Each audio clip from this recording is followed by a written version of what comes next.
Dedi itu mendapatkan hukuman. Ya, harusnya dipecat itu. Ini adalah kezoliman. Bagaimana mungkin pemerintah nggak tahu pagar laut di sekitar Tangerang ini udah sedih banget lihat fakta pendidikan yang seperti ini. Ini video buat subscriber only, tapi gua nggak kuat pengen marah-marah. Masalah dagu dan hidung gratis yang dikasih buat manusia. Ada selebritis yang gua lihat dia ngerasa tukang ngibul Baswedan. Maksudnya Bapak Anies Baswedan tukang ngibul. Iya sih, waktu itu Pak Anies pernah janji apa ya? Pernah janji dolar cuma 10.000, pernah janji tidak akan menaikkan BBM, pernah janji tidak akan menaikkan TDL, ya kan, tarif dasar listrik, tidak akan memberikan pupuk murah, akan membuat bank tani, akan memberi kembali Indosat. Halo, apa kabarnya sahabatku semua? Semoga kalian baik-baik saja. Assalamualaikum warahmatullahi wabarakatuh. Jumpa lagi di channelnya Bang Toha, channel yang akan mereaction berita-berita terviral, terkini, terupdate. Lagi-lagi Master Deddy Corbuzier tak henti-hentinya dihujat netizen, diserang netizen. Bahkan sampai-sampai Master Deddy Corbuzier curhat di media sosialnya. Katanya diserang buzzer. Kok Om Deddy Corbuzier, Master Deddy Corbuzier kok gitu sih? Jangan mentang-mentang Om Deddy Corbuzier ini seorang influencer hebat, kemudian kata-katanya tidak beretika ketika memberikan kritikan terhadap anak yang dinilai makan ayam itu ayamnya gini, ayamnya gitu ya. Tetapi Master Deddy Corbuzier ini sampai-sampai bilang PA, kemudian ini kalau anak saya itu apakan ya, dimarah-marah gitu. Lah selera anak kan beda-beda. Atau jangan-jangan ini pengalian isu, atau jangan-jangan ini pengalian isu pagar laut yang sampai saat ini belum ketemu sama pemiliknya. Sebenarnya ini pemilik siapa pagar laut ini? Yang ini lempar sana, yang itu lempar sana. Masa iya sih negara kok sampai nggak tahu? Ya Allah ya Robi, mau jadi apa kalau sampai-sampai negara kita di pagar laut orang yang tidak diketahui? Ini kan ya sangat-sangat di luar nalar ya.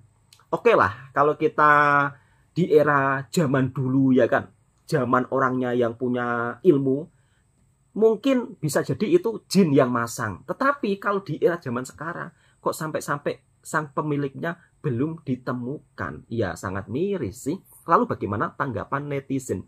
Dan bagaimana komentar-komentar netizen terkait kepada Master Deddy Corbuzier yang niatnya ingin memberikan edukasi, justru diedukasi balik oleh para netizen. Nah, kalau sudah seperti ini kan jadinya malu sendiri kan. Katanya smart people. Masa iya sih 11-12 sama gurunya, kata netizen seperti itu. Kemudian netizen juga sangat-sangat menyayangkan ya. Kalau dekat dengan pemerintah harusnya kan menyuarakan hak-hak rakyat kecil. Ini kok justru dinilai ketakutan sama anak-anak kecil. Ketakutan kejujuran anak-anak sekolah yang menilai makan bergizi gratis ini ya mungkin kalau di lidah anak-anak itu kurang cocok. Ya, mau bagaimana sahabatku semua? Namanya aja nasi yang harganya 10.000. Sedangkan sekarang barang-barang itu mahal. Kita simak berbagai reaksi netizen. ini video buat subscriber only, tapi gua nggak kuat pengen marah-marah. Masalah dagu dan hidung gratis yang dikasih buat manusia. Ada selebritis yang gua lihat dia ngerasa bahwa hidung dan dagunya kurang enak dilihat. Kurang enak dilihat, pala lu bohlam. Bapak gua dulu ngajarin, kalau bentukan kita udah begini ya terima. Misal hidung kurang mancung, dagu kurang lancip, ya terima. Gak usah pengen dipermak-permak. Dan kalau gua ngomong, Pak hidung gua kurang mancung, Pak dagu gua kurang lancip, gua ditabok sama bapak gue.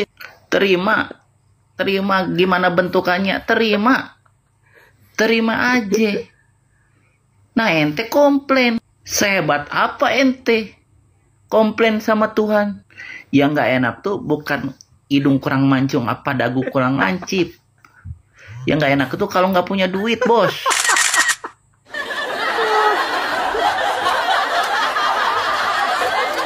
Gue lihat ada anak ngomong ayamnya kurang enak, kurang enak, pala lu PA, kurang enak ayamnya, makan seenak.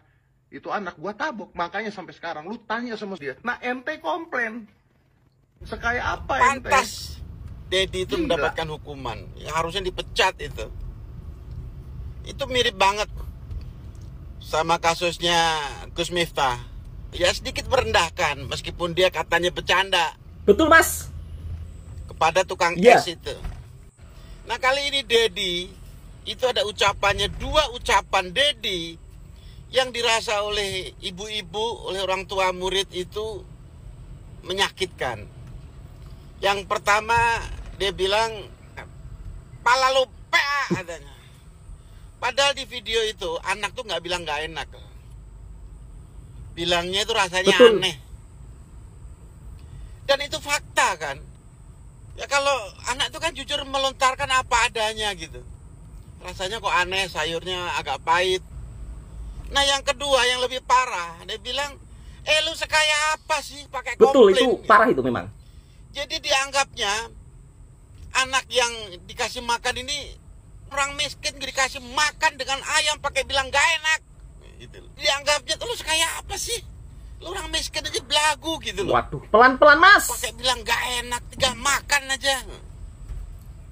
Kira-kira itu yang ingin disampaikan. Nah, jadi meskipun itu orang miskin, misalnya katakan orang miskin, kamu kasih makan nih orang miskin, makannya keleyak-keleyak. Lu orang miskin, lu gue kasih makan belagu banget. Gimana Ya perasaan sakit dia? hati, Mas. Jadi orang itu bukan hanya pada saat memberikan sedekah, tapi cara memberikannya Betul. pun itu juga ada Iya, Mas. caranya. Itu, kamu memberikan sedekah dilempar-lempar begitu, kayak ngasih makan kucing, kayak makan burung itu juga nggak pantas. Yang menerima itu, ya mungkin yang menerima karena dia terpaksa atau bagaimana ya. Seperti itu.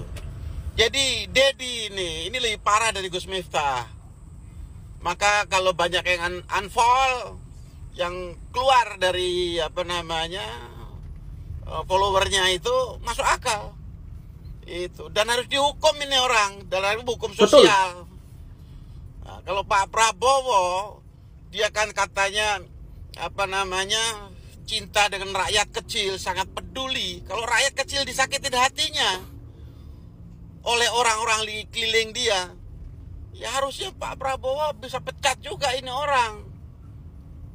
Itu Raffi Ahmad dengan sikap begitu aja orang, waduh. Padahal Raffi Ahmad juga nggak merendahkan orang lain. Itu kan cuman dia itu kebenaran jadi pejabat, mobil kosong gitu katanya, mobilnya itu nggak ada dianya. Nah, dia gunakan untuk ngambil dokumen, terus ngambil nunjuk begitu aja, dikecam suruh mundur. Itu. Ini Dedi ini udah kelewatan ya. Itu malu saya kalau jadi Pak Prabowo punya teman dekat seperti itu, atau punya tentara loh, padahal Tentara dia loh. kalau dia masih artis, masih buzzer atau apa itu masih tentara. Tapi tentara giveaway. Tentara. Sabta Marga, Sumpah Prajurit. Gak ada sifat merendahkan rakyat. Betul, Mas. Itu. Allahu a'lam bishawab. Sedih banget lihat fakta pendidikan yang seperti ini. Ini keadaan gurunya tidak ada, gurunya sama sekali tidak ada. Ini kantor, gurunya tidak ada sama sekali, satu orang pun. Di antara kita mungkin dapat akses pendidikan yang baik sehingga kita nggak tahu fakta yang seperti ini tuh ada. Ternyata kalau di daerah bukan cuma masalah gedung dan fasilitas pendidikannya aja yang kurang, tapi bahkan gurunya tuh nggak ada. Dengan fakta kualitas pendidikan hari ini yang nggak merata antara daerah-daerah di Indonesia, pemerintah justru punya inisiatif untuk mengadakan sekolah rakyat dan sekolah Garuda, di mana sekolah Garuda itu untuk siswa-siswa unggulan dengan kecerdasan yang tinggi di atas rata-rata, sementara sekolah rakyat itu untuk orang-orang yang miskin ekstrim. Meskipun nggak pasti ya, tapi anak-anak dengan kecerdasan tinggi itu kebanyakan dari keluarga berada, karena mereka bisa memenuhi kecukupan gizi anak dari kecil, dari bayi, bahkan dari sejak ibunya hamil. Dan di sekolah Garuda itu rencananya akan didatangkan guru asing. Nah, berarti sebenarnya pemerintah tahu ya, kualitas guru kita ini masih harus ditingkatkan. Sampai-sampai kepikiran impor guru loh.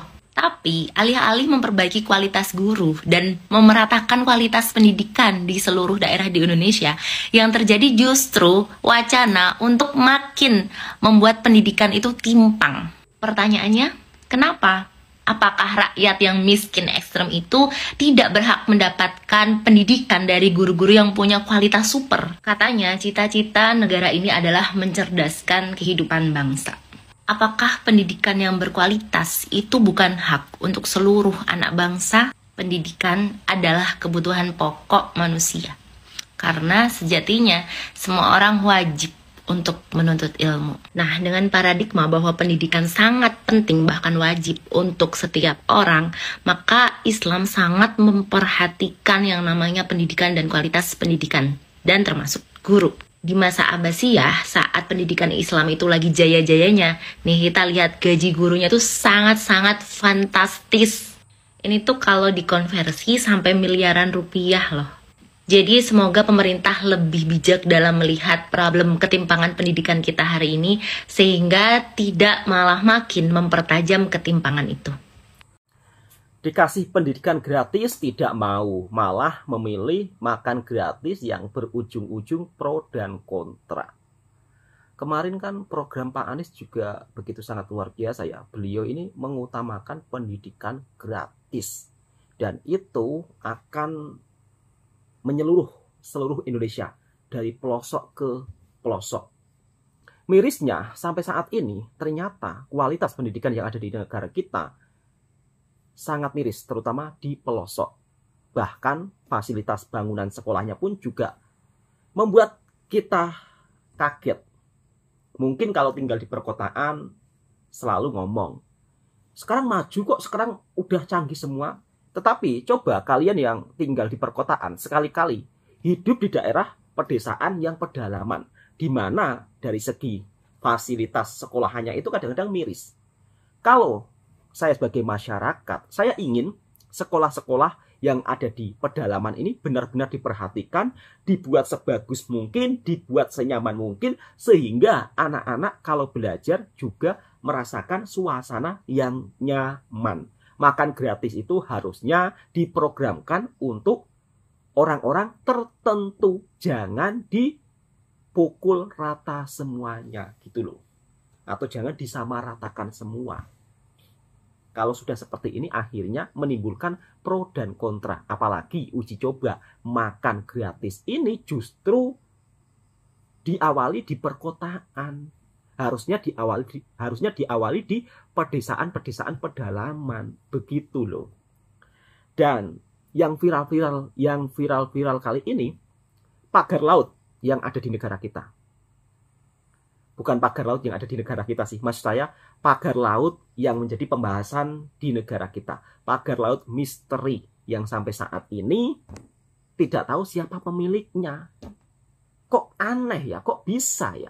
Seperti apa tanggapan netizen? Kita simak videonya. Negara dalam negara. Kalian tahu nggak sih kasus yang lagi viral banget kalau laut itu ada yang dipagerin? Ya kalau nggak salah di kawasan Tangerang ada laut yang ditancap-tancepin bambu itu seolah-olah lagi dipagerin. Nah itu rame banget. Kenapa? Karena kan laut sebenarnya kawasan publik atau kawasan umum yang dimiliki oleh negara Indonesia. Tapi kok bisa dipager-pagerin seolah ada yang punya gitu kan? Diduga ini berhubungan dengan pengusaha besar yaitu Agwan atau Agung Sedayu yang punya PIK. Itu adalah tuduhan yang diberikan oleh masyarakat sekitar. Kebanyakan sih seorang nelayan. Karena mereka bilang, oh aktivitas dalam menaruh bambu itu masyarakat sana menyadari atau tahu, dan mereka sempat tanya kalau itu memang aktivitas yang dibuat oleh PIK. Tapi juga ada nelayan atau warga sekitar yang ngaku-ngaku kalau itu mereka yang nancepin. Jadi ceritanya itu pribadi, memang mereka mau aja nancepin pagar supaya bla bla bla bla gitu lah. Nah tapi kan nelayan yang bener-bener nelayan ini dia bilang, oh kalau cuma kayak gitu mah Agwan juga bisa bayar orang untuk ngaku. Beberapa orang dibayar, sekelompok orang dibayar untuk seolah-olah mereka jadi nelayan terus ngaku nih kalau mereka yang nancepin. Nah tapi Tapi kan kita punya pola pikir ya, jadi kita coba telaah nih.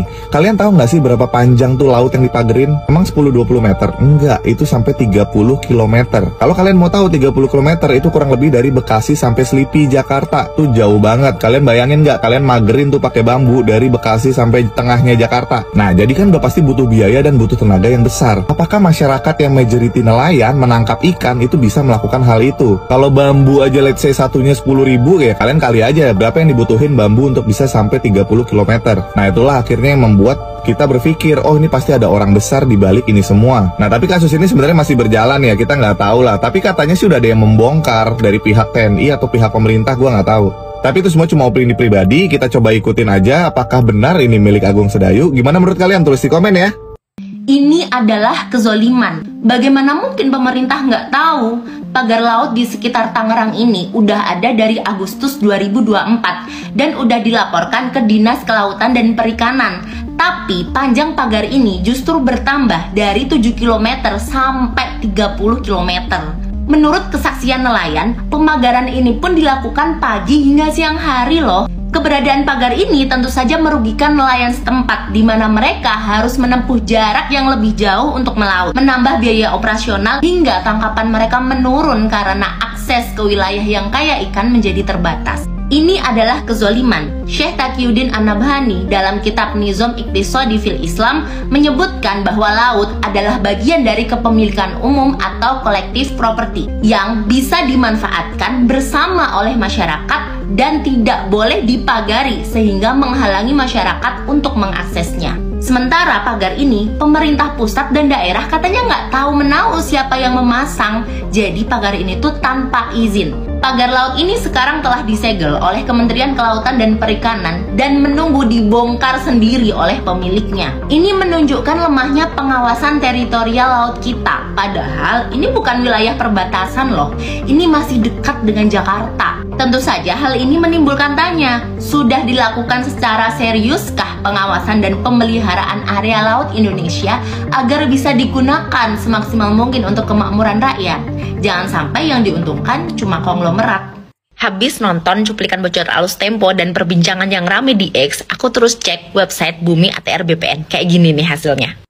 Kita langsung aja ke Desa Kohot, Kabupaten Tangerang, terus kita arahkan ke arah laut, dan kita klik, nah ini, hak guna bangunan. Kita klik peta Google, dan ini, laut nih, laut. Dan yang lebih bikin shock lagi nih setelah aku cek Google Earth ya, itu pagar udah ada sejak tahun 2022. Kalau dari citra historis Google Earth, pagar ini tuh udah terpotret satelit sejak Agustus 2022. Kalau ini tangkapan satelit terbaru nih ya, 2024, kita mau lihat lebih dekat. Nih, lihat. Kalian lihat nggak sih? Ada kotak-kotak. Udah di bidang-bidang, udah di petak-petak. Makanya ada sertifikatnya per bidang tanah. Dan apa? Sertifikat hak guna bangunannya itu udah terbit sejak 2023. Kalau kata Menteri ATR Nusron Wahid, pemilik hak guna bangunan itu adalah PT Intan Agro Makmur dan PT Cahaya Inti Sentosa. Kalau kita cari PT Intan Agro Makmur di Google itu nggak ketemu. Tapi kalau kita cari PT Cahaya Inti Sentosa, ini dia. Ternyata PT Cahaya Inti Sentosa itu adalah salah satu perusahaan yang telah diakuisisi oleh pengembang PIK 2. Jadi, siapa bilang pagar laut tidak berhubungan dengan PIK? Bohong besar. Dan sampai saat ini, masalah pagar laut yang ada di Tangerang masih simpang siur. Pemilik sebenarnya itu siapa juga masih didalami. Masih dalam penanganan kasus. Masih dalam penanganan kasus. Mirisnya, kok bisa-bisanya ya negara kita itu kecolongan. Ada orang yang mager laut yang begitu sangat panjang, 30 km. Ya harapan saya sebagai masyarakat Indonesia mudah-mudahan pelakunya ini segera ditangkap dan motifnya apa? Membuat pagar laut sepanjang itu. Oke, cukup sekian video viral hari ini. Mudah-mudahan video ini juga bisa memberikan informasi dan bermanfaat buat sahabatku semua. Dan tentunya jangan bosan-bosan untuk menonton channelnya Bang Toha yang akan mengupload video viral setiap hari terhadap kritikan-kritikan untuk negara kita tercinta dan menuju ke arah sisi yang lebih baik. Assalamualaikum warahmatullahi wabarakatuh.